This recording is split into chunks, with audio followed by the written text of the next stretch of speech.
This is the new Audi RS3 and it is still the quickest car around the Nordschleife in its segment, beating the M2 by 5 seconds of 7 minutes and 33 seconds. And we're going to look at all the changes, we're going to test drive it 0 to 100, everything you need to know about this car in this video, so let's get right into it. So the starting price of the Audi RS3 is now 66,000 if you get the Sportback variant. We have it standing here in the limousine variant, which is going to cost you 68,000 in Germany. Our car, the way it's standing here, around 89,700 something euros, which is already quite a lot of extras, but we don't even have everything selected on the car. When it comes to the colors, you can now choose 3 different, new ones. You have 2 new metallic ones, which is one of these ones, the red one that we have here, which is the progressive red color. Then you can also get the Ascari blue color, or you can now also get a new matte finish, which is going to be the Daytona gray in matte, which looks really good in my opinion. In the front, it has changed a little bit. The grille here, the single frame, has increased in size quite a lot. The element here on the side is no longer a single element. It is now separated into 2 different parts, and we also get a carbon touch here on this side. On the light, it also changed a little bit. The LED segment down here, where you could theoretically also show that it said RS3 when you start the car, no longer is there, but up here you have new light signatures. You can get 3 different ones now, which are new, and you can also get matrix LED lights, which is going to cost you 700 euros extras. But I think the nicest part about this car is underneath the hood. Because under here we still have that 5-cylinder, the 2.5 liter turbocharged 5-cylinder from Audi, which just looks fantastic, drives fantastic, and sounds fantastic as well, especially with a couple of changes to the rear there. We're going to look at that in a second. This engine is going to produce 400 horsepower, 0 to 100 in 3.8 seconds with 500 Newton meters. Obviously the quad-row system in here as well. Top speed is 250. You can upgrade it for 1,500 euros to 280, or you can also get the RS Dynamic Plus package for 6,500 euros, where you also get ceramic brakes on the side, and you will be able to drive the car then up to 290 for an RS3. That is quite quick. We're going to see what we can actually get with this. The previous model, I think we got around 3.6 seconds there from 0 to 100. So we're going to see how well this one performs now. So for the 0 to 100 test, we're going to go into the RS performance mode. We're going to turn off traction control all the way. So hold it down for a couple of seconds. And there you go.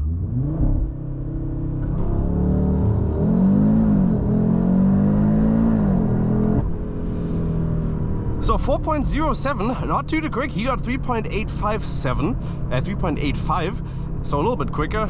Our tachometer said 30 seconds, so a little bit slower. I don't know why it said that. But we'll do it here in a second again to see how it works. Okay, we're gonna try it again, but now in individual. I don't want to go into performance, maybe because that was one of the issues. Let's try it again. That felt a lot faster. And 3.89, it was quite a lot faster. Negative slope of 0.17% or 1.7%. Don't think that is completely true, to be honest. Let's just do one more here going backwards. There we go. Whew, and those brakes are amazing. Okay, but 4.16, so it's not very, very consistent, to be quite fair. He, like I said, 3.8. Previous one, I think we even got 3.6 with the previous model year. So yeah, not the best value, but still really fun and fast to drive. And in the back, a couple of things have changed as well. You can definitely tell that down here with the diffuser. We now get this reflector light, which we see on a couple of new Audi models in the center. We have the carbon touch here again, if you want to choose that. The diffuser is also split into 2, so you can actually put your fingers through here. There is going to be air coming through that. And we also have the RS exhaust system in here, which does sound very good. We're going to listen to that here in a second. A couple of pops and bangs if you do it with a little bit of a tweak on the start. But that's about it for that. We're going to listen to that in a second. Up here we also have the carbon lip, again if you want to choose that. The new Audi 2D logo, RS3 badge on this side. One thing you can do, we do not have an electrical tailgate in here, but you can put your feet down here theoretically and it will actually open, but then you will obviously have to close it like this. And if you press it, it's going to automatically open as well. So a fairly springy system in there. And in the back, we have 282 liters up to 1,104 liters if you flip over the rear seats, due to the fact that we have the limousine. If you want a little bit more practical variant, obviously the Sportback is going to be one thing that you can pick up. 2 little pockets here on the side. Only on the left side, you will, however, be able to have a little bit of a socket where you can put something under. And here on the left, in the center, you can also open it a little bit. You're not going to have much space space down there. You can put a couple of your safety kits down there. And here is going to be a little bit more space for out carvings where you maybe put something. But how often are you going to put something down there? Let's be realistic. You're not going to be able to get a towing hook on here. And that's about it for the back. And now let's also do our sound check. And for that, there's kind of this emotional trick that you can do. Like in a Volkswagen, you have the emotional start. But in here, we have something quite similar, but you do it a little bit different. So you start up the car, then you have the button, which is new on the steering wheel, which you go into your RS Performance mode. Let me see if I can get it. Just takes a little bit to start up. There we go, RS Performance. Then you put your foot on the brake, you start up the car, and as soon as you press on the start button, you put your foot on the accelerator, which is going to allow the car to go up to 4,000 revs and do a little bit of a kick and pop. Let's listen to it, how well it sounds now. A little bit quiet, but we did do one where it was really, really loud.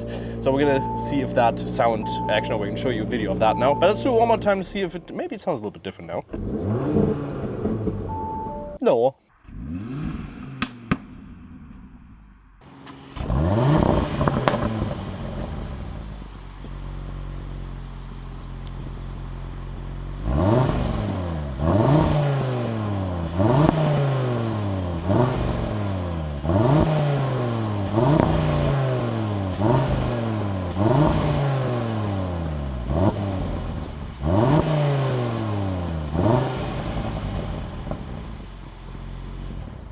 The car is going to be 4.38 meters of length, 1.85 meters wide without the side mirrors extended, 1.98 meters with them being extended, 1.42 meters tall, and also a wheelbase of 2.63 meters. And we also have the quad-door system in here, so a turning circle of 12 meters, a little bit high. You'll definitely notice that when you're driving this car, but it is the same as, for instance, a Volkswagen Golf 8R. What we have now different is that we, for instance, get a new tire fit on here standard wise, which is going to be a little bit more comfortable, a little bit more sporty. We have the optional Pirelli P0s as the semi-slicks on here, lots of traction and lots of grip on those, which is quite nice. You will also notice, well maybe not now, but in the front we have two 65s and in the rear we have two 45s. So we have a little bit of bigger tires in the front.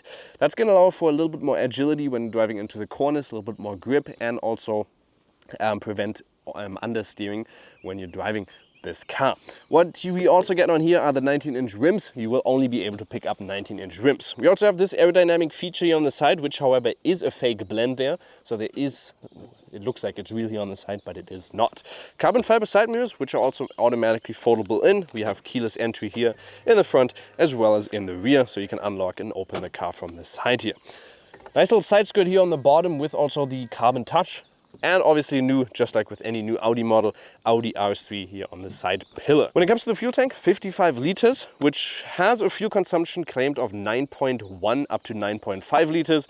So you will be driving, if you're driving a little bit more sporty like we have, you will get a higher consumption. We'll look at that here in a second. And join me in the back where you can see space is actually okay for an A3. You obviously expect a little bit of space. Headroom is not too much if I'm sitting up straight. I have like 2 finger width of space. That's, I don't know, like 3-4 centimeters. So if you're a little bit taller, especially upper body, then you can have a little bit of space there. Well, not space. I'm 1.80 meters tall, 5'11". And you can see we do have these optional carbon seats in here, which, or the bucket seats, which have this carbon touch on the back. They're not going to be squishy at all, so you can't put your knees in there. So you're going to be limited with the room you have here. Foot is quite good, and I'm sitting here quite comfortable with my height. If you're a little bit taller, like I said, it might not be the most comfortable thing. But honestly, the quality in the back is a little bit shocking to me. I was expecting for an RS3 to have a little bit of a better quality. Let's look here on the side. Everything is hard plastic. Up here is hard plastic. Up here, this is the only thing that is nice material with this dynamic touch there. Then again, this is also plastic. This is plastic. For 80 or almost 90,000 euros, the way it's standing here, at least up here, why does this have to be this material? That's, in my opinion, something that they really should have considered to make a little bit nicer. 2 USB-Cs, you don't have to have your own climate zone. Well, actually, you kind of do, because you just have this wheel here on the back, but you don't have a gauge where it tells you how warm or cold it is, with some ventilation. You have these wonderful seats which do feel very comfortable to sit in. You have good enough space here for the center person, and you also obviously have a center pocket where you have 2 cup holders in there, and again quite nice material in there, however, so you can have a good comfortable rest in there. And theoretically you can obviously flip over the rear seats here with a 40-60 split, and the Sonos sound system in the back with also a couple of lights up here which you can turn on and off. And now join me in the inside of the Audi RS3. We're going to do our 0 to 100 test in a second. That's why we have this built up. But you can see really not much has changed. The only thing that has changed compared to the previous model is the steering wheel. Now this, I'm not the biggest fan of it. It's not highest quality. Doesn't sound that great as well. Why not just the old one and also the 2D logo in here? Personally, I don't mind it too much, but the older one just looks more high quality, felt nicer. I do like these buttons that you have, so you have your quick buttons for your RS mode, or you go back to your normal one, and then also your performance mode. Otherwise, still love that they have the physical buttons here. It just, those are high quality. That's what I expect from an Audi, not this. This just doesn't feel that great. Otherwise, good quality here on the side. Honestly, however, in the back, like you already saw, I was surprised that they had plastic all the way on the top. This is still the same. Looks like a Euros in my opinion up here. Looks pretty good. Digital cockpit heads-up display. Currently have it turned off. Quattro logo here with also Alcantara or Dynamica. A little bit of a glove compartment there. And we also have these, well, bucket seats in here. Personally, wouldn't get them if you get this car as like you also your daily, because on the bottom they're quite tight, so you're kind of squished in on the side here. They give you amazing support. They're also pretty comfortable, but if you're a little bit wider on your back, for instance, you're not going to have too much space. Just keep that in mind. Definitely take a seat fit, or well, just try it when you're getting into this car and you want to buy one. Try on how these seats feel on you. But that's about it for that. Otherwise, inductive loading space here, 2 USB-Cs. We got this bind for our audio system. Sorry, let me mute that again. Our small knob here, automatic parking brake, and a little bit of 2 cup holders here as well as a storage space for your key. Then you got this little glove compartment, or not glove compartment, but center console in here, and that's about it, with also a nice felt on there. Let's start up the car and listen to how it sounds like. Actually, let me show you one thing. If you go into the RS Performance, for instance, and then when you start up the car, go on the brake and quickly rev up, you'll be able to remove the limiter on there, basically. Did you hear that? That was quite a lot of pops and bangs. That's one way you can cheat around the system, kind of, but that's only what you get at the start, and then it really is loud, in my opinion. So let's go back into the RS Performance, and the cornering capabilities of this car are quite amazing. It is quick, and that exhaust that you have on there is so fun. One thing that I'll definitely recommend, like we have here, is fold over your rear seats, because then you get the whole experience of that exhaust, and that exhaust really is amazing. If you get these sport exhausts, it just sounds so great. Oh, every time it shifts and then you go back off the gas pedal, it does that spooling up of the engine, kind of like that backlash. It's so amazing. You hear that? Like, boom. It is such a fun experience when driving this. 5-cylinder, in my opinion, is one of the best sounding engines. And that's why I love the RS3 as well. It's such a pocket rocket. You're sitting in this car, and then you're experiencing how quick it is, how agile it is around the Nürburgring in 7 minutes and 33. And then you're getting kicked back into the seat with all those gear shifts. It is so fun to drive. But around 7 seconds quicker than the predecessor of this car around the Nürburgring. That is due to a couple of changes.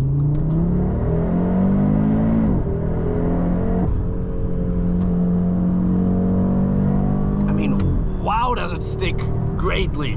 First car also we have on summer tires this year, so I'm very excited for this to be the first one.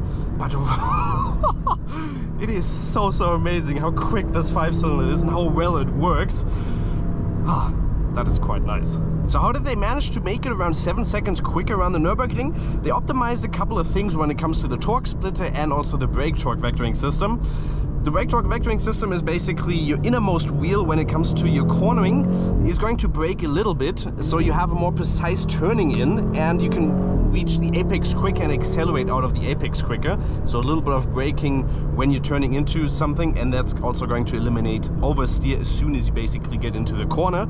And then also RS torque vectoring, you obviously know that from the previous one as well, just like the brake vectoring system as well. The outermost wheel is going to have the most amount of power, just so you have more precise turning as well.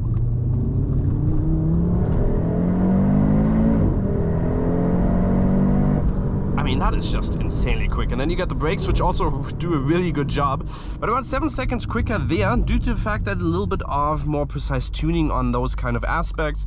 And you also have the RS performance mode in here, which is going to allow you to just get a little bit more precise turning. And also, if you do manual shifting, then it's not going to automatically shift up, which is another thing that is different. And then once you've driven a little bit more sporty, you might want to enjoy this car in the city a little bit. Let's also look at the reversing camera here. You can see not the highest quality, however, trajectory lines which also move along, and also park assist, so you can do that. When you're driving this car a little bit more in the city, you'll notice that the turning circle of 12 meters is going to allow you not to be the most agile, but with only a length of those 4 meters and 38 centimeters, you will be able to go into the city and find a parking spot almost anywhere. What you will then also notice is if you have the DCC equipped here, you can actually put this car just into, you can go into comfort and just enjoy the road and really not have to worry about too much. Then the consumption is going to go down. You can even go into an efficiency mode if you want to be very eco-friendly and efficient.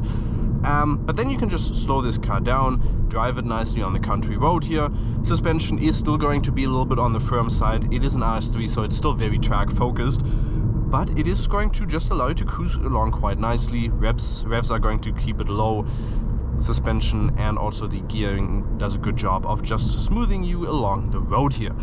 And then you can also look at the consumption. I've reset this the first time I got the car and started driving it. You can see currently it's off at 12.8. If we look at the views and we look at our board computer and then we go up is our short-term memory. So basically today, what I've driven today, 12.6 liters over 1 hour of driving time of 39 kilometers. But our long distance is more sporty, more just, well, mostly town as well, and then country roads where you drive fairly sporty. 254 kilometers, 6 hours and 11 minutes with 12.8 liters. I have reset that when I was driving in the city in comfort and just going from one end to the city to the other. I was actually getting a consumption of around 9 liters, which I thought was actually quite decent, claiming 9.1 to 9.6.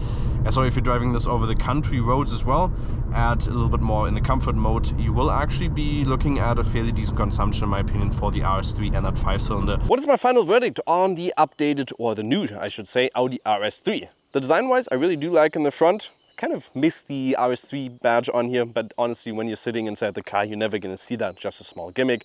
Otherwise, the Matrix LED obviously does a good job. Cylinder-wise, 5-cylinder, beautiful sound, beautiful engine, just love it. And we previously had the engine without the RS exhaust system on there. So the way this sounds just sounds a lot better than we had previously, but I can't compare it to the previous RS exhaust pipes, but still sounds amazing. Inside, don't like the steering wheel too much. It's just a new Audi steering wheel. Lots of people don't like it. I personally also don't like it. The new bucket seats on there, really nice. Personally, however, if you do pick up this car and use it as a daily, then I probably wouldn't pick up the bucket seats because they just get a little bit more uncomfortable over the long term.